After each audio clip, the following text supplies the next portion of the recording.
रात के 12 बज चुके थे। भाई ने आहिस्ता से मेरे कमरे का दरवाज़ा खोला और अंदर आकर मुझे सोती हुई देखकर अंदर से दरवाजे की कुंडी चढ़ा दी। मैं भी सोने का ड्रामा ही कर रही थी। कमरे में हम दोनों के सिवा कोई नहीं था। मुझे अच्छी तरह मालूम था कि मेरा भाई आधी रात को मेरे कमरे में किस लिए आया है। मैं बिस्तर पर आंखें बंद किए ऐसी पड़ी थी जैसे गहरी नींद में हो। इसके बाद जो भाई मेरे साथ करने वाला था वो मुझे पता था, मगर मैं इसे रोकने की कोशिश नहीं करती थी। क्यों नहीं रोकती थी, इसका जवाब आपको कहानी में आगे मिलेगा। आखिर ये सब कैसे शुरू हुआ और भाई को मेरे अंदर सबसे ज्यादा क्या पसंद था। पूरी कहानी जानने के बाद आपके होश उड़ जाएंगे कि कैसे इसने मुझे सिर्फ अपनी उंगलियों से ही सुकून बख्शा। हेलो दोस्तों, मेरी उम्र 21 साल थी। मैं सेकंड ईयर की तालिबा थी। उन दिनों गर्मियों की छुट्टियों का आगाज हो चुका था, इसलिए कॉलेज से छुट्टियां मिल गई थीं। रोज की तरह आज भी पूरे घर की सफाई करने के बाद मैं अपने बिस्तर पर आराम कर रही थी। थकावट इतनी ज्यादा थी कि पूरा बदन अकड़ सा गया था। मैं बिस्तर पर लेटी सुकून पाने की कोशिश कर रही थी और हाथों से अपने सर की मालिश कर रही थी। तभी मेरी एक आह भरी आवाज सुनकर मेरा भाई आसिफ बंद कमरे में आ गया और कहने लगा, क्या हुआ बाजी, तबीयत तो ठीक है ना? मैंने कहा, क्या बताऊं भाई, उम्मी सारा काम मेरे सर पर डालकर चली जाती है। कॉलेज की छुट्टियां किया हुई सारे घर की जिम्मेदारी मुझ पर आ गई है। ऊपर से मुलाजिम भी छठी पर है। मुझसे ये घर के काम नहीं होते। मेरी बात सुनकर वो मेरे पास बैठ गया और कहने लगा, मेरी प्यारी बहन, कोई बात नहीं, मैं अभी तुम्हारे लिए दूध लेकर आता हूं। इसे पी लोगी तो सुकून मिलेगा। आसिफ की बात सुनकर मैं मुस्कुरा दी और कहा, बस तुम खाना बाहर से ले आना, मैं थोड़ी देर सो जाऊंगी। इसके बाद वो वापस दूध लेकर आया। इसे देखकर मुझे इस पर बहुत प्यार आया। सच में दुनिया में बहुत कम ऐसे भाई होते हैं जो अपनी बहनों का इतना ख्याल रखते हैं। मैंने इसे ढेर सारी दुआएं दें और उसका लाया हुआ दूध पीने लगी। दूध पीने के बाद मैंने गिलास एक तरफ रखा और लेट गई। आसिफ कहने लगा, चलो मैं तुम्हारा सर दबा देता हूं, तुम आराम से सो जाओ। वो मेरे सरहाने बैठ गया और अपने हाथों से मेरा सर दबाने लगा। मुझे धीरे धीरे सुकून मिलने लगा और दर्द भी कम होने लगा। मैं आंखें मूंद कर सोने लगी और गहरी नींद में चली गई। मुझे पता ही नहीं चला कि घंटों तक मैं सोती रही।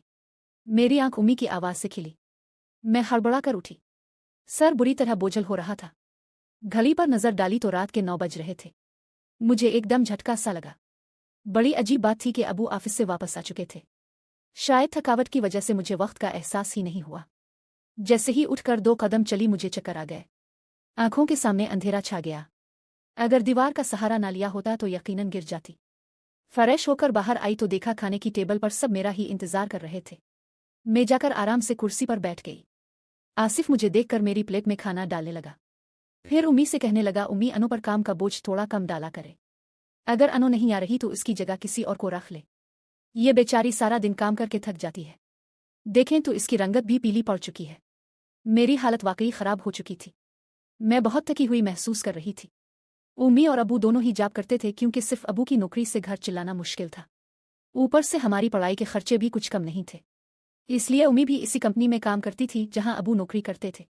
मैं और आसिफ कॉलेज जाते थे, मगर अभी गर्मियों की वजह से छुट्टियां थीं, इसलिए हमें घर पर ही रहना पड़ रहा था। पिछले कुछ दिनों से आसिफ मेरे साथ कुछ ज्यादा ही जल गया था। जब से मेरी छुट्टियां हुई थीं वो मेरा बहुत ख्याल रखने लगा था। अगर मैं घर का कोई काम कर रही होती तो आकर मेरी मदद करने लगता। अगर मैं थक जाती तो मेरा सर दबाने लगता। मैं इसे मना करती, मगर वो कहता, नहीं, तुम थक चुकी हो, इतना काम करती हो, मेरा हक है कि मैं तुम्हें सुकून पहुंचाऊं। मैं भी चुपचाप लेटी रहती। लेकिन एक रात जो कुछ हुआ इससे मेरे होश उड़ गए। क्या आसिफ कभी ऐसा कर सकता है? इस रात मैं अपने कमरे में सो रही थी। आधी रात को मुझे महसूस हुआ जैसे कोई मेरे कमरे में आया हो। वो आहिस्ता आहिस्ता चलता हुआ मेरे बिस्तर के करीब आ रहा था। भले ही मैं सोने की कोशिश कर रही थी मगर मेरा दिमाग पूरी तरह जाग रहा था। मैंने अचानक हड़बड़ा कर आंखें खोल दे। कमरा अंधेरे में डूबा हुआ था। जब मैंने चारों तरफ देखा तो कमरे में कोई नहीं था, बस दरवाज़ा थोड़ा खुला हुआ था। मैं हमेशा सोने से पहले दरवाज़ा बंद करके सोती थी, फिर ये कैसे खिल सकता था? नींद भरी आंखों से उठकर मैंने दरवाजे को बंद किया और लॉक कर दिया। फिर पलटकर बिस्तर पर सोने चली गई।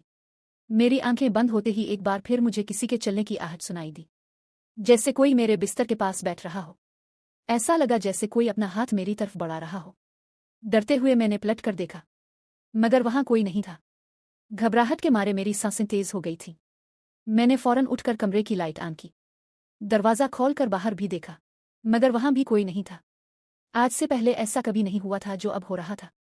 मुझे प्यास लगी तो मैं कमरे का दरवाज़ा खोलकर बाहर निकली। इसी वक्त आसिफ भी अपने कमरे से बाहर निकला। मुझे देखकर उसने पूछा, क्या बात है? आप अभी तक जाग रही हैं? मैंने जवाब दिया, कुछ नहीं। बस ऐसा महसूस हुआ जैसे कमरे में कोई मौजूद हो। पानी पीकर मैं दोबारा कमरे में आ गई और पीछे पीछे आसिफ भी आ गया। इसने कहा, आपको डरने की जरूरत नहीं है।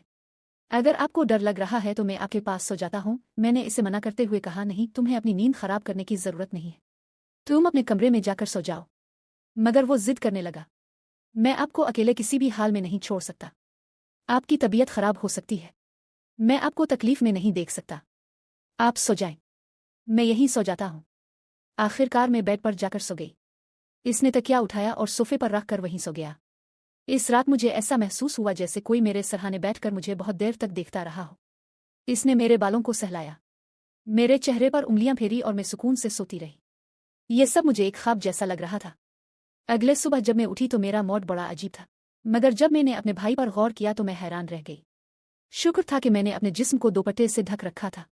मेरी कमीज बेतरतीब हो चुकी थी। मुझे हैरत हुई क्योंकि आज से पहले मैं कभी इस तरह इतनी गहरी नींद में नहीं सोई थी। आज मैं थोड़ी खुश भी महसूस कर रही थी मगर उसकी वजह समझ नहीं आ रही थी। मैंने इससे पूछा तो इसने कहा, मैं तो रोज ही इतना खुश होता हूँ। जिसे आप जैसी बहन मिल जाए वो क्यों ना खुश हो।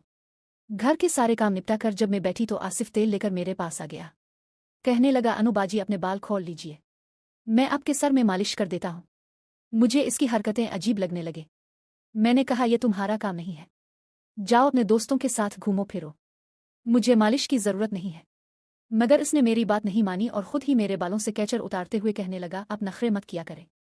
किस्मत वालों को ही ऐसे भाई मिलते हैं। जब आपका भाई आपके खूबसूरत रेशमी बालों में मालिश करना चाहता है तो आपको क्या मसला हो सकता है। आ जाइए, मैं आपके सर की मालिश कर देता हूँ, आपको बहुत सुकून मिलेगा। वो मुझे उठाकर कमरे में ले गया। मैं बेड पर तकिया रख कर लेट गई। मेरे बाल बेड से नीचे लटक रहे थे। वो मेरे